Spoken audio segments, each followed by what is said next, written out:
세상을 살아가는 데는 4가지 경우의 수가 있다고 합니다. 하고 싶은데 해도 되는 상황, 하고 싶은데 못하는 상황, 하기 싫은데 안 해도 되는 상황, 하기 싫은데 해야 하는 상황. 하고 싶은데 해도 되는 건 하면 되고, 하기 싫은데 안 해도 되는 건 안 하면 되고, 누구나 4가지의 절반인 2가지는 내 맘대로 할 수 있습니다. 문제는 하고 싶은데 하면 안 되고, 하기 싫은데 해야 하는 상황입니다. 불행은 이 2가지마저도 내 맘대로 할 때 생깁니다. 이럴 땐 하고 싶은 마음과 하기 싫은 마음을 내려놔야 합니다. 법륜 스님은 이것을 욕심을 버리고 마음을 비운다라고 합니다. 욕심이라는 것은 원하는 것이 크냐, 작냐, 즉 더 많이 먹고 싶다, 더 큰 집에 살고 싶다의 문제가 아닌 하나의 사실을 두고 모순된 태도를 보일 때 그것을 욕심이라고 합니다. 공부는 안 하고 좋은 대학에 가고 싶은 것, 돈은 빌리고 갚기는 싫은 것, 며느리한테 해준 건 없는데 자식보다 더 효도하길 바라는 것, 성인된 자식을, 가정을 이룬 자식을 독립시키지 않고 곁에 두고 싶고 간섭하는 것. 이치로는 맞지 않은데 내가 바라는 대로 이루고 싶은 헛된 생각이 바로 욕심입니다. 헛된 생각을 하면서 마음처럼 안 된다고 낙담하고 괴로워하는 것. 나는 부모니까 괜찮다는 생각은 불행을 자초합니다. 서서히 자식을 멀어지게 합니다. 자식과의 갈등이나 고부 갈등, 장서 갈등은 나는 부모니까 괜찮다는 생각으로 하면 안 되는 상황임에도 내 맘대로 하기 때문에 생기는 문제입니다. 나는 부모니까 자식들 집에 아무 때나 방문하고 간섭하고 방문과 안부 전화를 요구합니다. 나는 부모니까. 내가 키웠어도 내가 얻지 못하는 게 자식인데 남으로 살아온 남의 자식까지 내가 어찌하려고 하면 사단이 날 수밖에 없습니다. 자식 이혼하고 손주 떠안은 할머니가 가장 불쌍한 할머니라는 말은 괜한 말이 아닙니다. 자식과도 세대 차이가 나는데 하물며 지금 시대의 손주와는 상상도 못할 세대 차이로 즐거움보다 더 큰 시련을 가져옵니다. 3대 거짓말은 많이 알고 계시죠? 남는 게 없다는 장사꾼의 거짓말, 빨리 죽어야 한다는 노인의 거짓말, 시집가기 싫다는 노처녀의 거짓말. 여기서 하나 더 추가됐다는 소식 들으셨나요? 우리들은 신경 쓰지 말고 너희들끼리만 잘 살면 된다는 시어머니의 거짓말입니다. 부모든 자식이든 누군가에게 의지하지 않고 스스로가 책임질 수 있는 독립적인 가치관으로 세상을 바라볼 때 비로소 양쪽 모두 행복해질 수 있습니다. 내가 옳다는 생각은 버려야 합니다. 나는 옳고 너는 그르다고 하면 갈등이 생길 수밖에 없습니다. 나는 하고 싶지만 저 사람은 하고 싶지 않다는 걸 인정해야 합니다. 죽고 못 사는 연인 사이라도 자기 관점에서만 이야기하면 싸우기 마련이죠.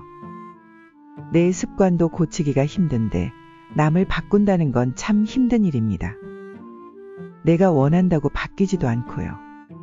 사람 고쳐 쓰는 거 아니라고 하죠. 안 바뀝니다. 내가 생각을 달리해야 바뀌지 않아도 남 탓 안 하고 자유로울 수 있습니다. 상대방이 듣기 싫어하면 간섭과 잔소리가 되고 들어주면 조언이 됩니다.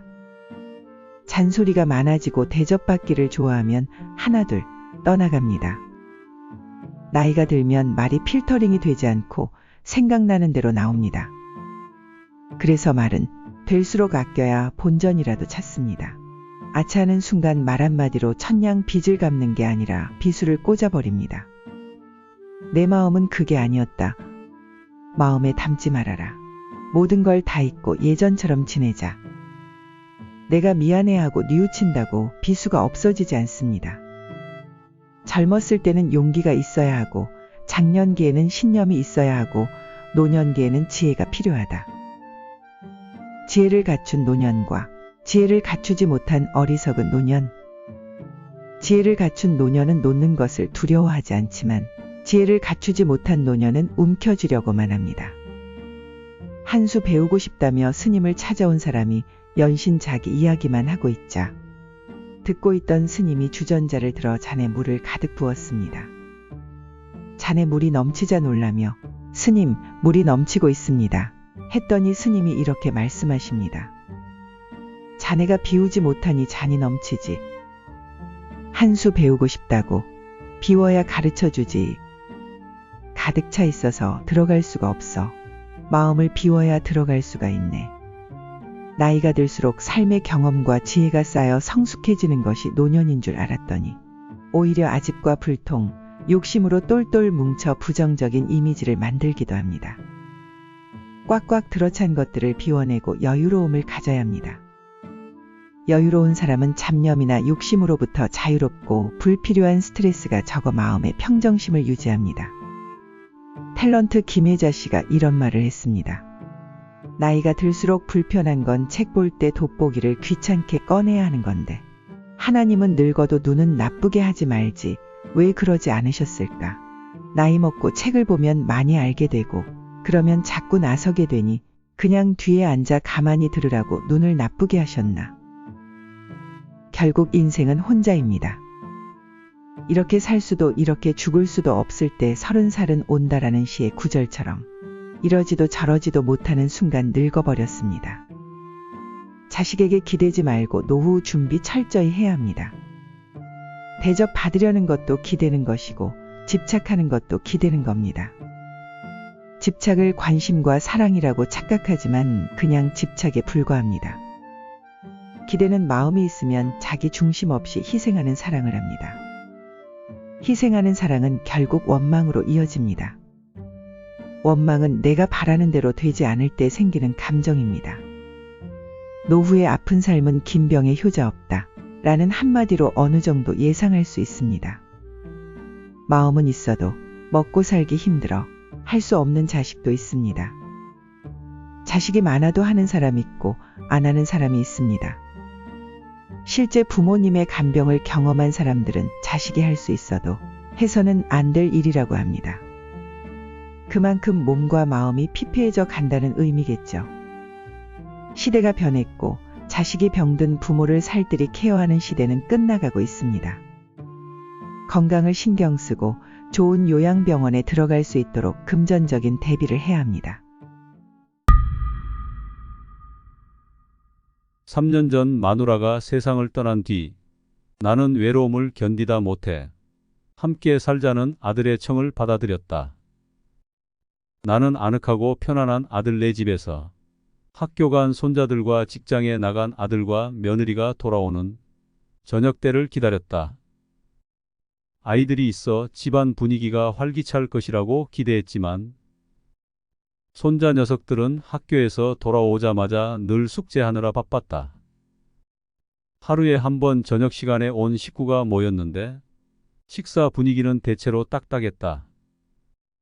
가끔 어린 손자가 학교에서 일어난 일을 얘기하며 깔깔대면 할아버지 앞에서 떠들면 못 써. 하고 제 어미가 야단을 쳤다.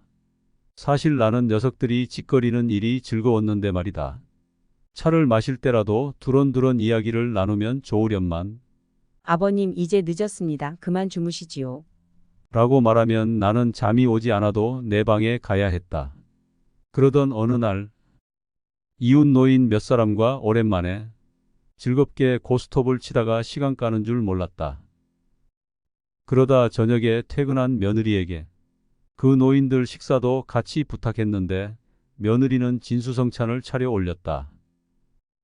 그런데 이튿날 아침 아들이 미리 말도 없이 손님을 청하면 어떡하냐며 앞으로 그러지 마세요 라고 말했다.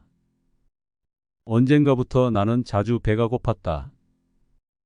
금방 밥을 먹어도 또 배가 고팠는데 냉장고에는 내가 먹을 만한 간식이 없었다.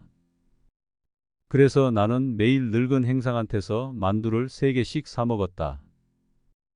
그 뒤로는 뱃속이 편안했고 하루 종일 목소리를 쓰지 않는 나로서는 만두 장수와 얘기 나누는 것도 즐거웠다. 어느 날 만두 장수는 내게 줄 거스름돈이 모자라서 나중에 며느리를 통해서 돈을 건네주었는데 며느리는 아버님이 이렇게 직접 사다 드시면 사람들이 우리가 아버님을 잘 돌보지 않는다고 생각할 거예요. 라고 말했다. 그렇게 2년이 흘렀다. 갈증이 나고 자주 오줌이 마려운 증세가 더 심해져 병원에 갔더니 당뇨병이라고 했다. 아들은 너무 많이 드셔서 그 병에 걸린 거라고 충고했다. 며칠 뒤 내 몸은 회복됐지만 마음은 뒤숭숭했다.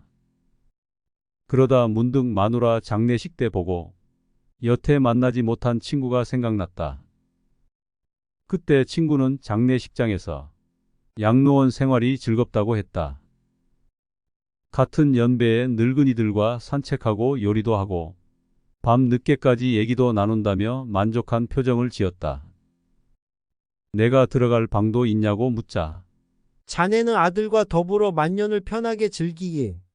라고 말했다. 나는 그 친구의 말에 공감했지만 이미 3년을 편하게 보냈으니 그것으로 족하지 않은가? 나는 자리에서 일어나 주섬주섬 짐을 꾸렸다. 옛 친구들이 있는 곳으로 가기 위해